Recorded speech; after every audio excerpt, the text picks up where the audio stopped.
Right now, some part of you is talking. Quietly, constantly. You call it thinking.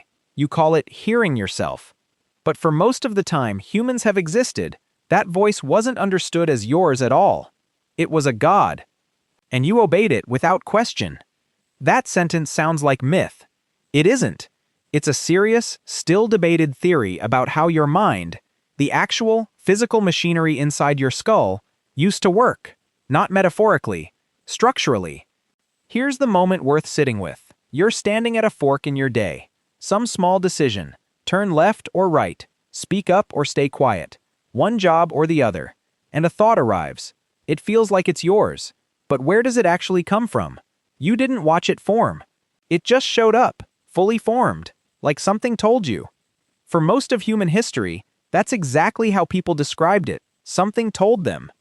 In 1976, a Princeton psychologist named Julian Jaynes published a theory that unsettled an entire field. He argued that consciousness, the specific experience of narrating your own thoughts, deliberating with yourself, having an inner you that watches you decide things, isn't ancient at all. He placed its emergence at around 1000 BCE, startlingly recent. A few thousand years, not a few 100,000. Before that, Jaynes argued, humans operated with what he called a bicameral mind, literally, two-chambered. One part of the brain generated instructions, the other part heard them, not as your own thoughts, but as an external voice, a command, a god. You weren't debating with yourself whether to help a neighbor, flee a threat, or plant a crop this season instead of next. You heard a voice tell you what to do, and you did it. There was no you standing behind the decision to question it. There was just the voice, and the action. Does that sound impossible?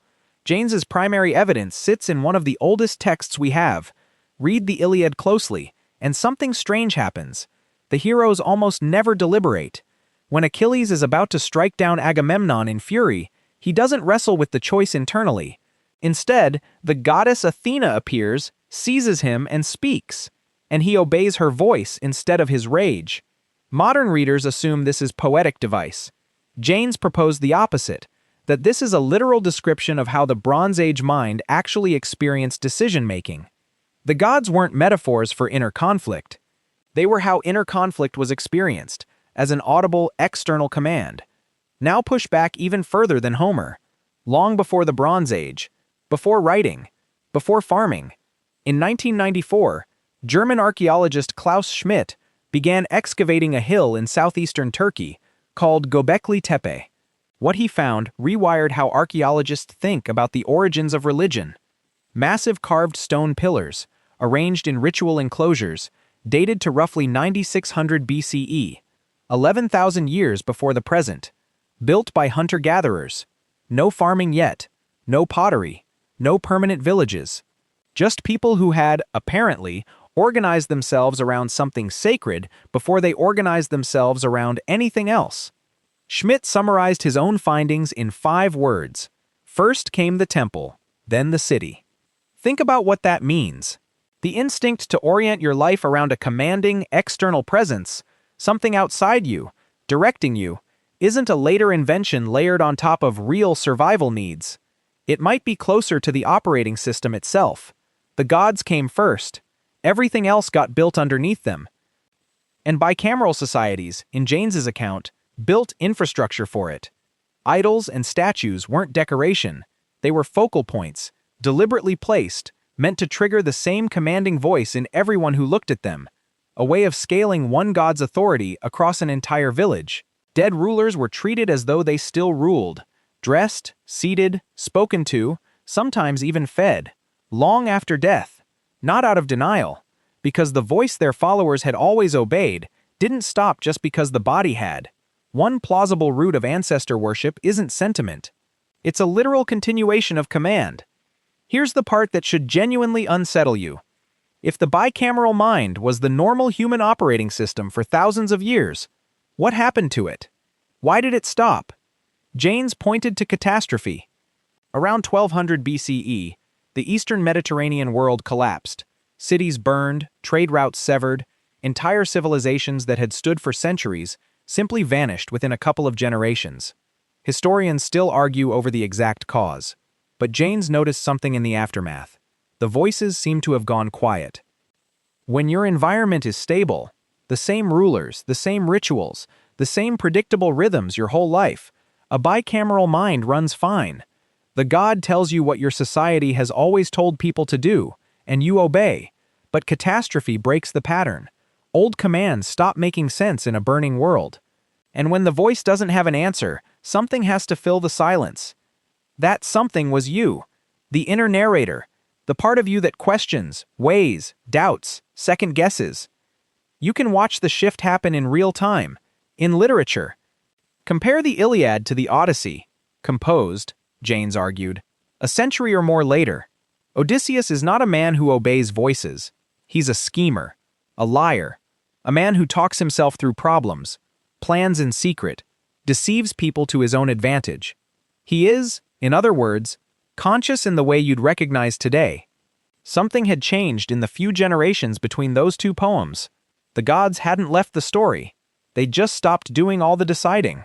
So if that voice-hearing mind mostly disappeared, why does it still show up in some people, fully intact, thousands of years later? This is where Jaynes made his most controversial claim. He pointed to schizophrenia, specifically to command hallucinations, where a person hears a voice instructing them what to do and experiences it as coming from outside themselves, with an authority that's hard to resist. Jaynes proposed that this isn't simply a malfunction. It might be a vestige, a residual echo of the older architecture, resurfacing in a mind that, for reasons still not fully understood, never fully installed the newer one. And the voice didn't vanish all at once. For centuries after the breakdown Jaynes describes, societies kept official channels open for it. At Delphi, a priestess called the Pythia sat in a chamber built directly over two geological fault lines, inhaled gases rising from the rock below. Later analysis by geologist Yeli de Boer identified hydrocarbons including ethylene in the local springs, and, in a trance, spoke as the god Apollo.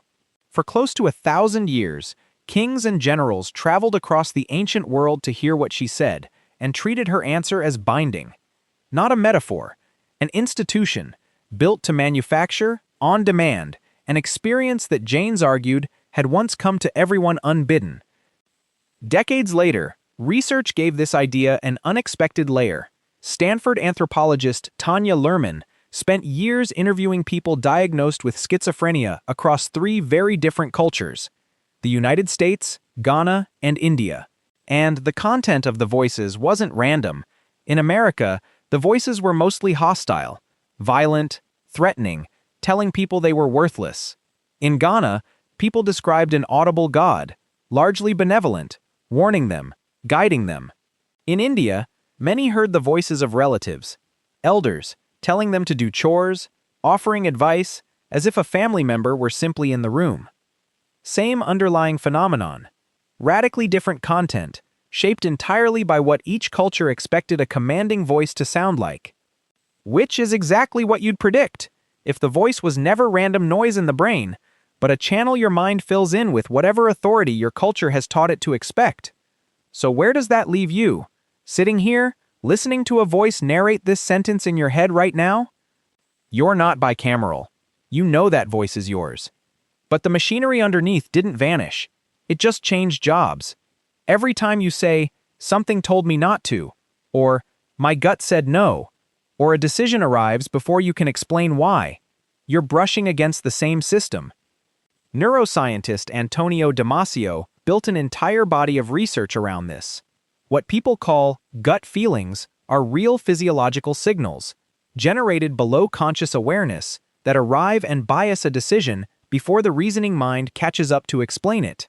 You don't hallucinate a god telling you to take the job or leave the relationship, but something inside you still delivers a verdict, fast, confident, and strangely external feeling, before the deliberating part of you finishes its sentence. This isn't rare either. Population surveys estimate that somewhere between 5 and 15% of people report actually hearing a voice, with no one there, at least once in their life, most of them with no psychiatric diagnosis at all. Not a frightening hallucination, just a voice, clear as speech, and then gone. which means the older architecture isn't some evolutionary fossil sealed away in a rare disorder. It's sitting closer to the surface than most people realize. Prayer still works this way for millions of people today, speaking outward to something that answers back, inward, in a voice that feels like it belongs to someone else. Intuition still works this way. Even the phrase you use to describe your own mind quietly admits it. Hearing yourself think. Hearing implies a listener, and something separate doing the telling. Maybe it never fully became one voice.